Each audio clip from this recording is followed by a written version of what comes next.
In this video, we'll use backend database queries to query data in our cloud database and then use it inside of our app. This video is part of a series of videos covering how to use the Aquro Cloud database, so if you haven't seen parts 1, 2, and 3, those are recommended viewing before you continue with this video. Database queries are a way for the backend of your app to filter data from a database collection before returning it to your app itself. When configuring your database query, you'll define the rules of how your data should be filtered. When using backend queries, you'll bypass the normal permissions set to your data. Having said that, it is possible for you to override the normal filtering that is done by Aquro's cloud database. Before starting this video, I've prepared our database by adding a few new entries to it. Let's start by having a look at all the content in our employee collection right now. As you can see, we have 3 employees in the database. 2 of them, myself and Johan, belong to the same company, while Tim Cook belongs to another company, and he has another company ID set.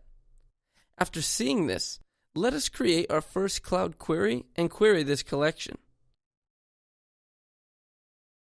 I'll start by creating a new query and naming it Employee List, then selecting the Employees collection. Then I'll just select it and click Edit to start editing the query. What we see now is a query designer, where we can specify the filter that will be applied to our data before returning it to the user.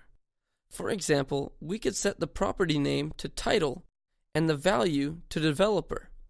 If I run this query now, we'll see that only people with the title set to developer will be returned. To make queries way more powerful, we have the option to send parameters to our queries while executing them. Let us say that we will use this query to only show employees for a company that we would like to be able to specify when executing the query. We might do this by first adding a property called company. Let's do this by heading over to the Parameters tab and clicking on Add. I'll type in company as the name of the parameter. Now, I can jump back over to the query and modify the rules one more time. I'll change the property name to company ID. In the value, I'll type my company surrounded by double curly brackets. This company value, when executed, will be replaced by the value we provide to the query. With that configured, save the query and head over to the View Company page to implement its use. First, we'll have to create a local collection on this page where we can store the items returned by the query itself. I'll create a new collection.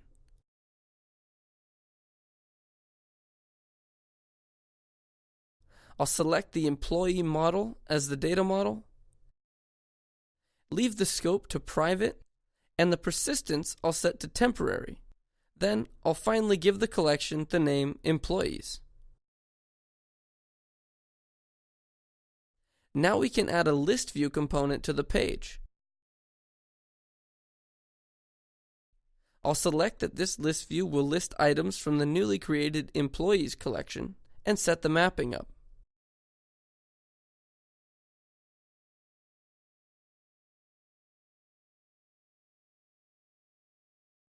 The last thing we need to do to execute the query in the database is load this information into the collection on our page.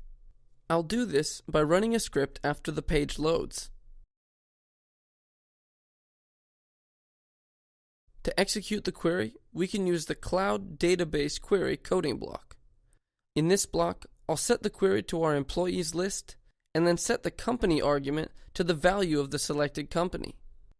I'll also map the response from the query to the employees collection. And as always, when working with data dynamically, we need to use the data refresh loaded data block.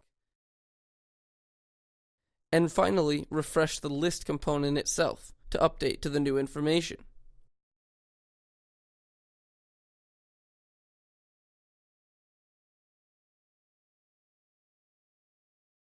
With this, our app should now be ready to use. Let's save the page and give it a try. If I go into our company, We can now see that the 2 employees that we saw earlier in the cloud database are listed. That's Johan and I. By using the Cloud Query Service, you can design both simple and more complex queries to perform filtering on the data stored in your Aquro Cloud database quickly and easily.